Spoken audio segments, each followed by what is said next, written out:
로마서 1장 26절, 27절 말씀 한 목소리로 합독하도록 하겠습니다. 이 때문에 하나님께서 그들을 부끄러운 욕심에 내버려 두셨으니 곧 그들의 여자들도 순리대로 쓸 것을 바꾸어 영리로 쓰며 그와 같이 남자들도 순리대로 여자 쓰기를 버리고 서로 향하여 음욕이 불릴 듯하며 남자가 남자와 더불어 부끄러운 일을 행하여 그들의 그릇됨에 상당한 보응을 그들 자신이 받았느니라. 아멘. 이정호 목사님 나오셔서 말씀 전해 주시겠습니다. 하나님이 마음에 없는 사람들의 사고 방식이든지 삶의 기질은 하나님의 법이나 진리를 싫어한다는 거예요. 그래서 하나님의 설정해 놓으신 기준을 자꾸 비틀어서 깨트리려고 하는 그런 중심들이 있습니다. 오늘 성경 본문에 나오는 이 동성애 문제도 그런 맥락에서 살펴볼 수가 있을 겁니다. 하나님께서 사람을 남자와 여자로 창조하지 않았습니까?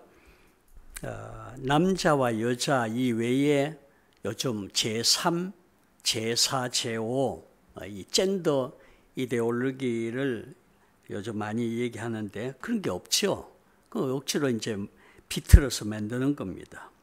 요즘 산책들 하다 보면 저게 남자인지 여자인지 분간이 잘 안 돼요. 그래서 아내하고 저 남자일까 여자일까 옆에 지나가도 잘 모르겠어요. 신발 보고 머리 쪽 보면은 여자 같기도 한데 또 남자. 도저히 이게 분간이 안 되는 중성. 그런 스타일로 아마 모발도 정리하고 뭐 그렇게 하겠죠. 신체 구조는 남자 같은데 또 여자다. 그렇게 꾸미는 것 같아요. 성경은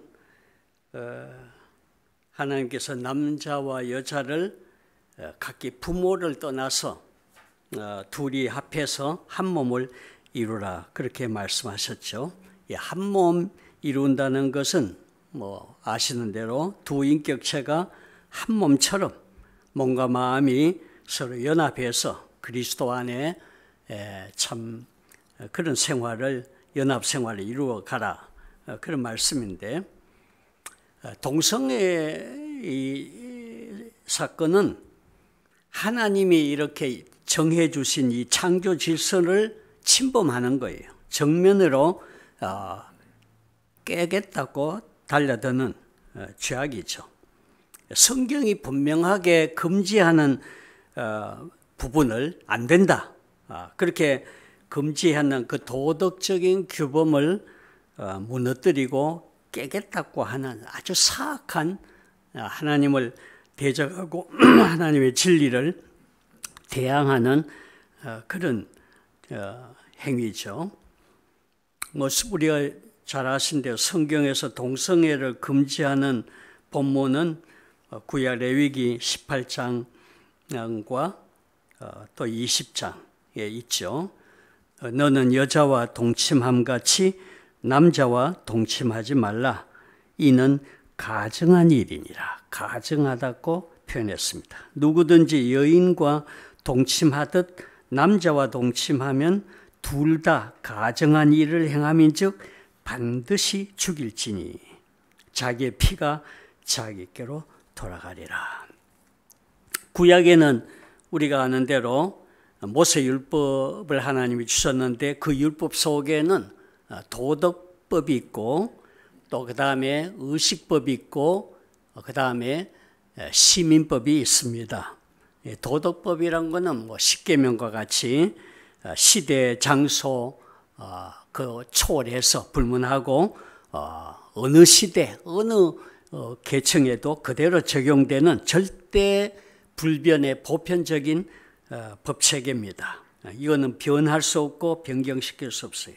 그러나 의식법은 뭐냐? 여러분 한 대로 제사 절기 또는 뭐 정결 음식 같은 거, 또 질병이 생겼을 때에 어떻게 그것을 해석하고 처방하느냐, 제사장들이 뭐 문둥병에 대해서 그렇게 했죠. 또 성막 제도, 제사장들의 복장 문제, 뭐 이런 것들에 대한 규례가 있어요. 거기에 대한 지침과 규례도 있는데, 이거는 오실 예수님을 예표했는 그림자거든요. 그래서 그림자니까 실체 대신 예수님이 오시니까 이거는 다 없어지는 거예요. 의식법이란 거는 지나갔어요. 예수님이 바로 성전, 제사제도, 모든 그런 규례들에 대한 예표되고 그렇게 그림자로 보여주던 것들이 실물 되시는 예수님이 오시니까 그 그림자는 싹 없어지는 거예요. 그 의식법은 없어졌어요. 또 시민법도 마찬가지입니다. 이스라엘 나라라는 이 독특한 신정국가 운영 체계에 필요했던 실정법이에요. 그렇죠? 그러니까 이스라엘 나라 밖에 나가면 그 적용이 안 돼. 그렇죠? 네. 이스라엘 나라 밖에 사람들에게는 그게 적용이 안 돼. 그러니까 할례다, 뭐 안식일 제도다, 이런 것들이 이방인에게는 적용이 안 되는데, 유대인들은 그걸 갖고 하나님 백성 되려면 우리처럼 할례도 받고 뭐 의식 다 지켜라, 또 그래 가지고 문제가 됐잖아요. 그건 아니죠. 이스라엘 백성들에게만 해당되지, 이스라엘 나라 영역 밖에 나가면은 그 해당이 안 되는 거예요. 다 없어진 거예요. 그러나 도덕법은 어때요? 그거는 뭐 이스라엘이든 이방인이든 상관없어요. 십계명 같이 모든 계층, 모든 시대 영역에 그 다 돼요. 그래서 이미 공부하셨겠지만은 의식법이든지 이런 어떤 법들을 시민법 같은 거는 어기면은, 범했을 때는 며칠간 구금을 하거나 격리시키고 이렇게 따로 떼놓고 이런 조치를 취했습니다. 그러나 도덕법을 어겼을 때는 어떠냐? 그거 안 돼요. 도덕법으로는 뭐요? 형사처벌 받아. 그래서 최고는 사형이요. 죽이는 거예요. 무서운 사형 판결로 처리를 했습니다. 이걸 보면은 이 도덕법의 규례란 것은 무서운 거예요. 동성애가 바로 여기에 해당되는 거죠. 성경이 동성애를 정죄하는 이유가 여기에 말씀한데, 가증스럽다, 가증스러운 죄다, 그렇게 말합니다. 하나님이 정해주신 그 질서 안에서 성생활을 하는 게 아니죠. 부부 생활을 하는 게 아니에요. 그 규범을, 틀을 넘어서서 질서를 깨고 침범해서 하는 그런 죄악이에요. 참 무서운 겁니다. 여러분 천안 장로교에 있을 때 들어보셨지만은 어느 날 한 여성이 예배 마치고 상담하자 해서 만났더니 막 울면서, 목사님 평소에 존경했는데 오늘 실망했다고. 왜 그러냐 하니까 그날 동성애 제가 공격을 한 것 같아요. 막 그렇게 그걸 비판하는 수가 있느냐고. 그래서 당신 레즈비언이냐, 여성 동성애자냐 물으니까 본인은 아니래. 그러면서 친구가 그런데, 내가 보니까 본인 같기도 해요. 그러니까 저 현관에 앉아가 막 울고 질질 그러더라고요. 참, 그래서 우리 교회 안에도 벌써 이렇게 들어오나 이런 생각을 해드렸습니다. 이 사람들은 비틀어져 있어요. 여기 성경에 보면은 음욕이 불릴 듯하여 그렇게 말씀하지 않습니까? 부끄러운 욕심에 하나님이 내버려 두셨는데 여자들은 순리대로 여자 쓰기를 하고, 요즘 영화들 보면은 동성애를 미화시키는 게 있어요. 나도 한번 여성들 레즈비언 걸 살짝 지나가면 본 것 같은데 저게 동성애구나 그렇게 인식을 했어요. 참 이걸 미화를 시킨다고 말이죠. 좋게 보는 거예요. 그 오늘날 아이들의 교과서에도 이거를 구원하고 권장하는 식으로 나왔다는 말을 듣는데 보진 않았는데 뭐 캐나다 같은 데서는 그걸 실습을 시킨다나? 이게 이제 본받아서 우리나라에도 자꾸 그런 식으로 경향으로 계속 하는 거예요. 그 부모가 거기 잘못이라고 하거든 고발하라, 고소를 해라.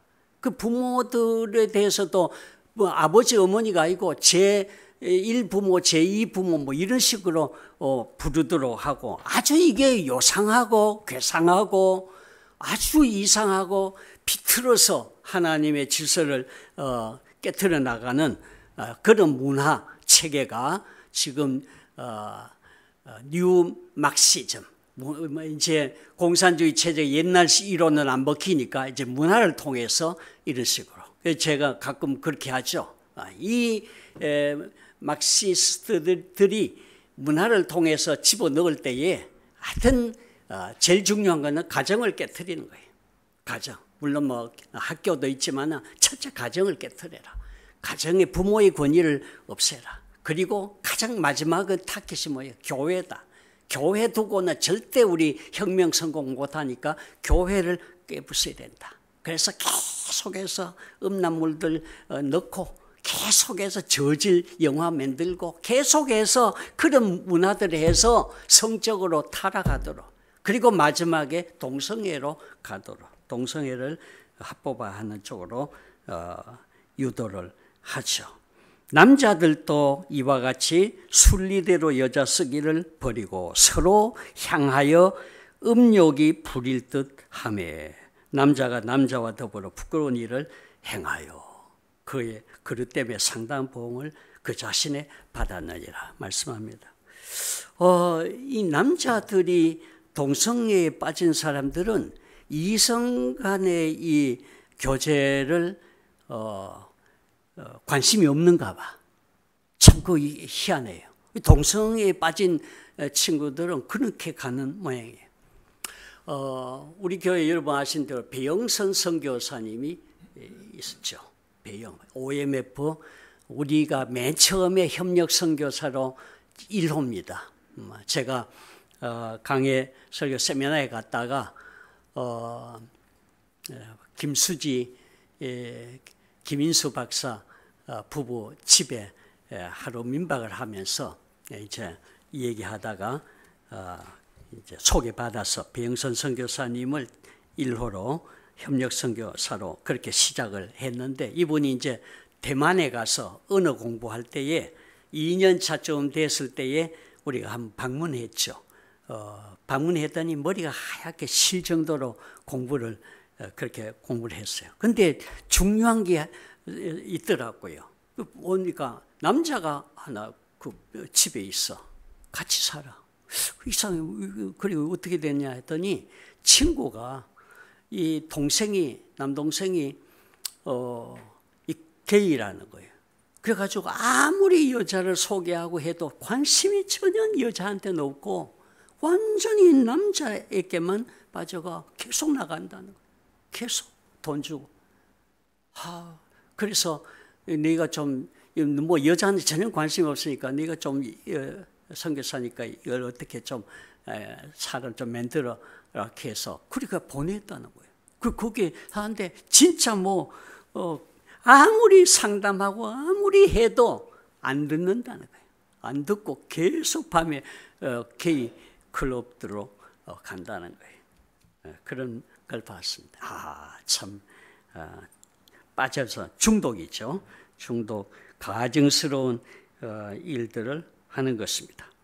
하나님께서 남자와 여자가 합법적인 이 결혼관계 속에서 하나님 주신 은혜의 이 성을 선물로 사용해야 되는데 동성애자들은 이게 이제 정상으로 아니죠. 이렇게 이성 간의 결혼 생활, 부부 생활이 안 되고 뭐예요? 이 남자들끼리니까 결국에는 사용하는 그 방식이 뭐예요? 학문을 통해서 한단 말이야. 학문을 통해서 관계를 하는 거예요. 여러분 아신 대로 학문이 생활하는 기관이 아니지요. 성기관이 아닙니다. 그게 뭡니까? 그게 싸는데요. 뭐요? 배설기관이다. 배설기관. 우리 인체 중에서 세균과 바이러스가 득실거리고 제일 더럽고 추한 곳이 거기 아니에요. 발바닥보다 그 항문 쪽이 더하지요. 불결하게 짝이었습니다. 그래서 항상 깨끗이 씻어내고 정결하게 만들어야 돼요. 이런 것을 성기능으로 사용을 하려니까 이게 정상이 안 되죠. 온갖 질병들이 거기서 발병하는 거예요. 하나님이 우리 몸을 창조하실 때에 우리 몸을 보호하시기 위해서 학문 선교를 못하도록 그렇게 만들어 놓으셨어요. 학문 선교를 시도하면 어떻게 돼요? 대장이 자극을 받는데요. 그러면은 거기서 대변을 쏟아내게 되어 있도록 그렇게 되어 있다는 겁니다. 그런데 동성애자들은 학문 선교 때에 이 대변 쏟아지는 문제를 해결하기 위해서 방법을 찾는데 센조이라는 방식을 쓴대요. 센조이. 난 뭐 잘 처음 듣는 건데 센조이라는 방법을 쓰는데 뭐냐? 이제 동성애자들끼리 선교를 위해서 호텔이나 모텔로 가지 않습니까? 그러면은 맨 처음에 이들이 찾는 게 뭐냐? 싸워기를 찾는데요. 그럼 싸워기 보면은 싸워기에 그 헤드 있잖아요. 그걸 헤드를 돌려서 분리를 하면은 싸워기 그 줄이 나오는데 이 줄만 나온 이것을 줄을 그 직장 속에 집어넣어 가지고 대장에다가 물을 채운대요. 그러면은 장에 물이 가득 차면은 대변이 막 분수처럼 체외로 쏟아 나온다는 거예요. 그러면은 이건 이제 양변기까지 가야 되는데 가기 전에 벌써 촤촤촤 욕실 바닥에 막 쏟아지니까 어떻게 할 수 없이 바닥에 이 쏟아졌는 이 대변을 맨발로 이렇게 하수구에 밀어 넣었어. 그래서 그런 센조이를 적어도 한 5번 정도는 해야 깨끗하게 돼서 이제 선교할 수 있다. 뭐 이렇게 설명합니다. 보통 동성 간의 이 성행위자들은 그 전날 하루 굶는다는 거예요. 전날 굶고 관장약 먹고 그렇게 해서 이제 그 과정들을 진행하는데 이 쉽지 않은 과정인데도 계속 거기에 올인한다는 거예요. 왜냐? 중독이 돼가지고 성중독이 된 상태이기 때문에 못 끊는다는 거예요. 담배 못 끊듯이 못 끊는 거예요. 계속 빠져 들어간다는 겁니다. 어떤 20대 동성애자는 항문과 이 장의 냄새를 이제 없애기 위해서 센조이를 마친 후에 칫솔에다가 샴푸를 묻혀가지고 장에 집어넣어가지고 닦았대요. 근데 이걸 계속 그렇게 하다가 장 내에 있는 세균들이 다 세포막이 망가져가지고 큰 문제가 됐다. 뭐 그런 보고가 있습니다. 보통 센조이를 하고 나면은 사워기 그 헤드를 다시 꼽아서 원래 상태로 이제 돌려놓는데 이걸 잘 모르죠, 일반인들은. 그러니까 이제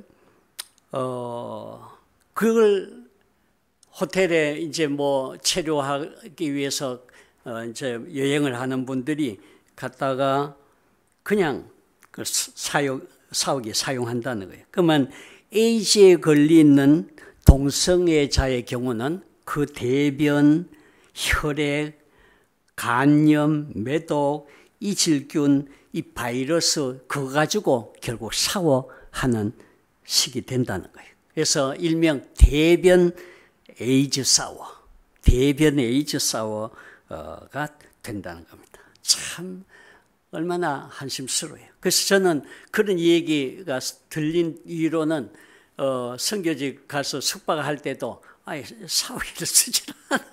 차라리 바다가 쓰지 샤워기를 아예 사용 안 해요. 그걸 그렇지 않겠습니까? 한 에피소드가 있어요.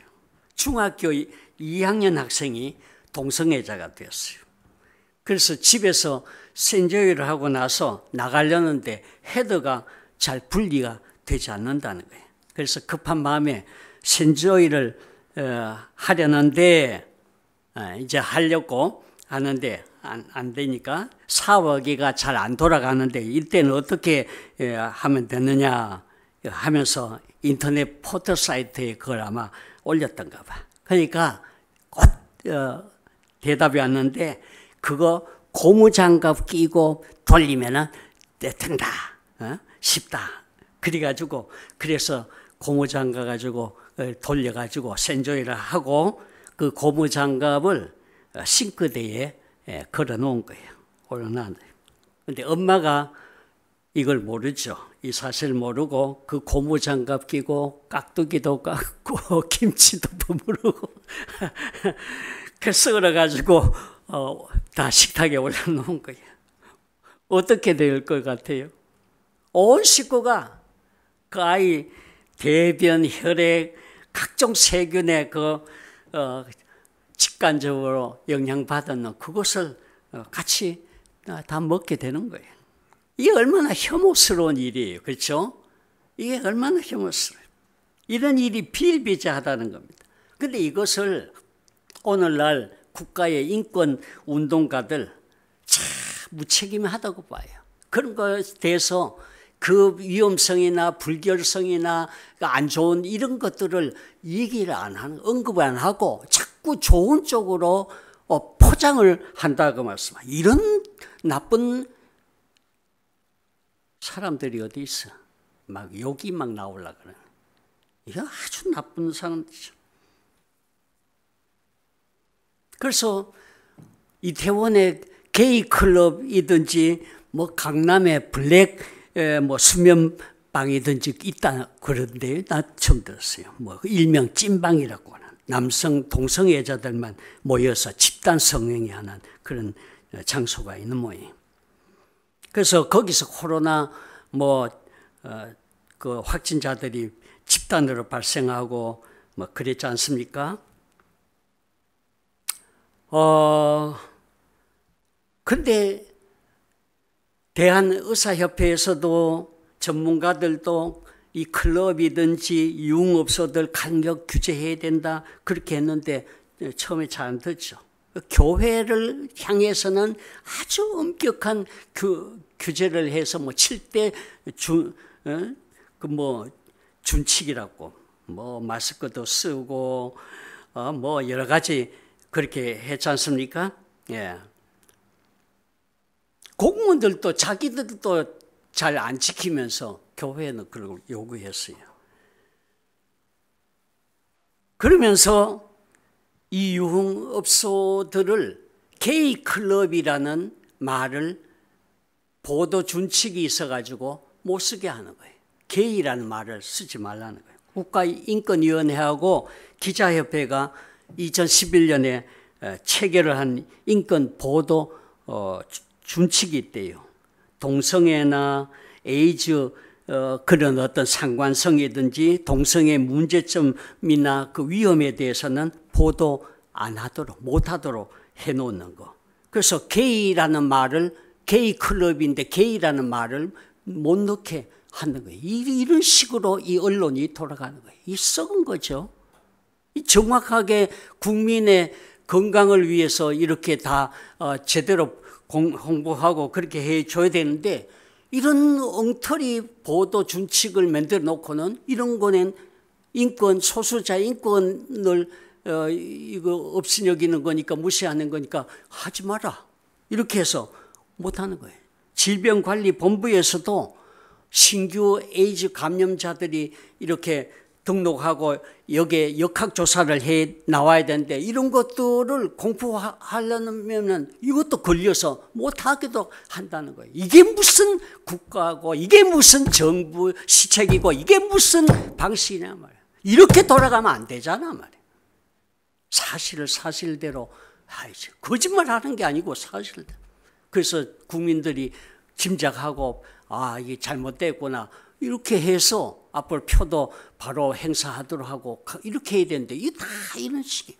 민주노총 산하에서 지금 다 그렇게 돌아가는 것 같은데 도대체 게이들 인권은 중요하고 국민들의 건강은 무시해도 괜찮은 거냐 이런 식으로 지금 돌아가는 거 아니에요. 그렇죠? 참 무서운 일입니다. 오늘날 나라들이 돌아가고 추세라 세계의 추세라 하면서 어제 김 목사님하고도 그런 얘기했습니다는 김 목사님도 걱정을 했는데 이 나라가 계속해서 동성애든지 이런 쪽은 미화를 하고 포장을 하고 여기에 대해서 잘못됐다고 막 달려들어가 벌떼같이 공격을 하고 이런 식으로 간단 말이에요. 이 정신을 차렸네. 그 어떤 사람들은 이거 참 위기다. 이렇게 나가면은 이거 우리나라 한 4, 5년만 지나가면 완전 이거는 절단 나겠다. 만약 정권이 안 바뀌면 큰 문제가 생길 수 있다. 이렇게 지금 짐작들 하잖아요. 정신 차려야 돼요. 표 잘해야 돼. 이게 나라가 이게 진짜 제대로 된 나라냐 생각할 수밖에 없잖아요. 이렇게 가서는 안 되잖아요. 하나님을 대적하고 진리를 거스리고 대항하면서 나가는 이런 체제, 의도적으로 전에도 얘기했죠. 바이든이 취임할 때 그 대표 기도하는 목사가 예수님 이름으로 기도 안 했다 그랬잖아요. 계속 그런 식으로 나가는 거예요.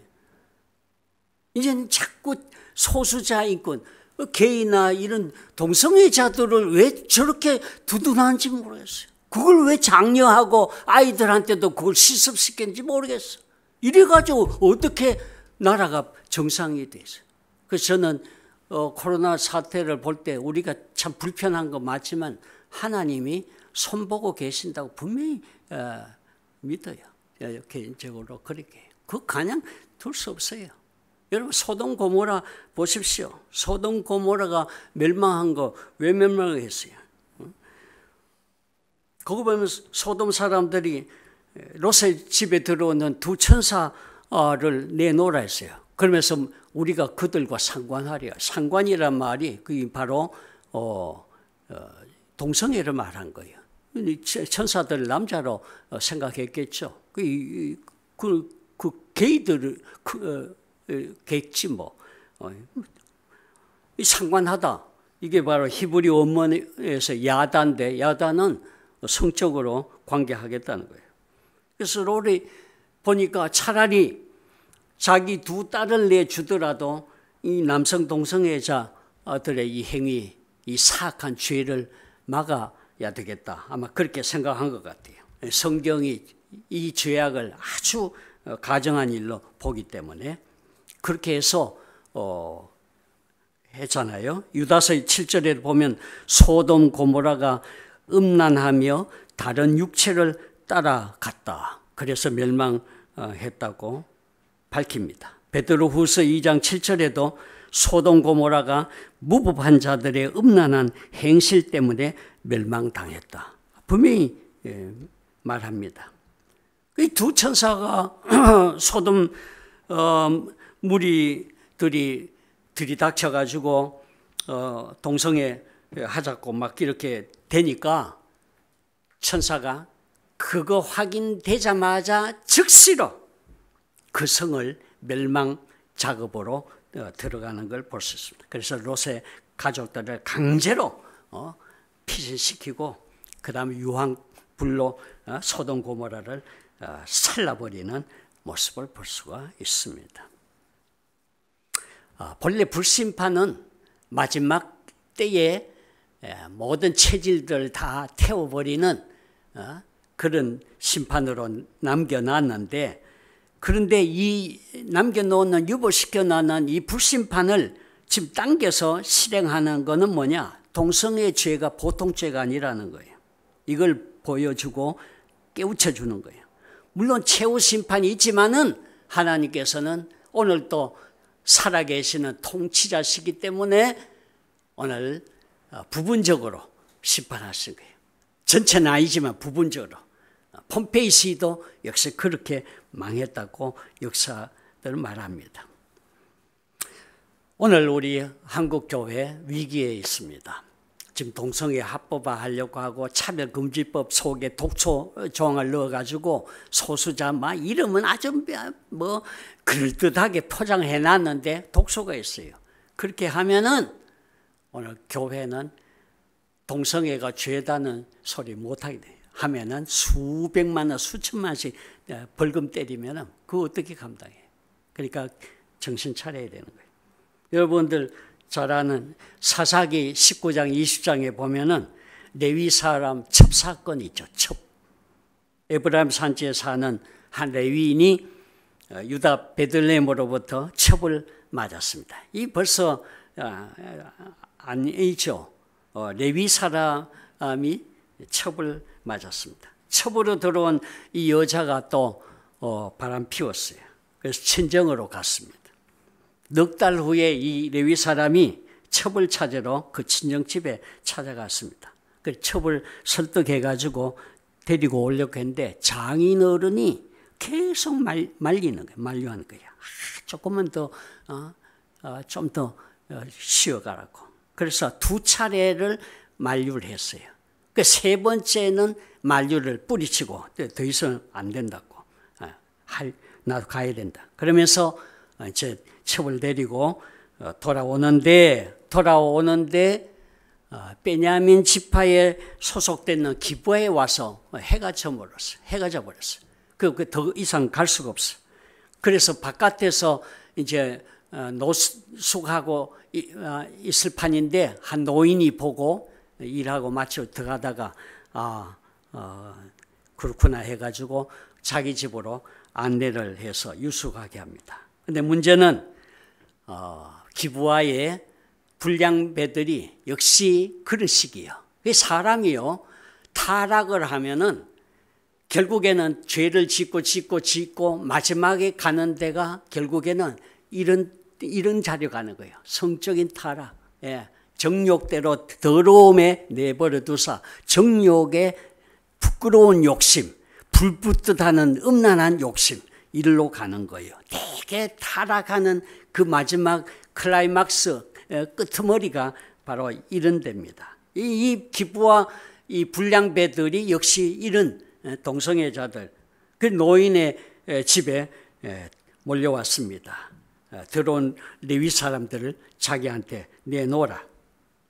그렇게 막 엇박질렀습니다. 그리고 우리가 그들과 상관하겠다. 그와 상관하겠다. 그렇게 했습니다.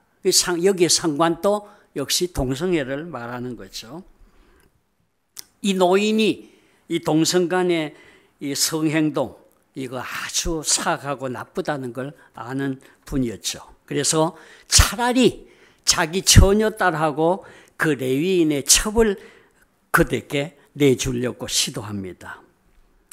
이걸 노인이 표현한 거 보면 이 망령된 일이라. 망령된 일을 하지 마라. 그걸 가급적 피해 보려고 그렇게 했어요. 그런데 레위인이 보니까 아무 잘못도 없는 이 노인의 처녀딸까지 잡다라는 이 배려가 꼭 망가뜨리겠다. 이 도리가 아니다. 그래서 자기 첩만 내줬어요. 그랬더니 이 불량배들이 이 첩을 데리고 가서 밤새도록 윤간을 한 거예요. 윤간을.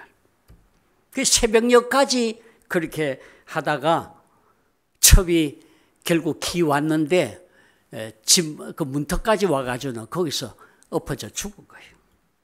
이 레위 사람이 이 첩의 시신을 갖고 가서 12토막을 내서 잘라가. 이것도 보통 아니죠. 12토막을 내서 시신 토막 이걸 가지고 이스라엘 12지파에 하나씩 다 보냈어요. 다 배달했어요. 이 시신 토막을 본 이스라엘 사람들이 흥분하고 열받았어요. 그래서 40만 군대를 동원했습니다. 여기에 이제 오늘 우리가 또 조심해야 돼. 어떤 이 사람이 가보니까 선동을 너무 잘한 거예요. 오늘날 우리가 이념과 정치적인 어떤 문제에 선동 잘하는 사람도 있어요. 선동 너무 당해도 안 돼요. 그 어리석어요. 이념 다 참고하되 선동 너무 하면 안 돼요. 너무 잘 받으면 안 돼요. 그러니까 참고해서. 오늘 하나님의 백성은 기준이 성경이에요. 성경의 원리를 따라 사고하고 생각하고 판단하고 분별해서 처신해 나가고 발걸음 옮겨야 되지. 그는 정치 이념에 따라가 선동한데 막 움직이다가는 안 돼요. 지금 40만이 토막, 시신 토막 보고 열받아가 다 일어나서 40만 동원되었어요. 전쟁 상태로 돌아갔습니다. 베냐민 지파들을 만나서談판을 했습니다. 그 불량배들 우리한테 넘겨라. 못 주겠다. 안 되겠다.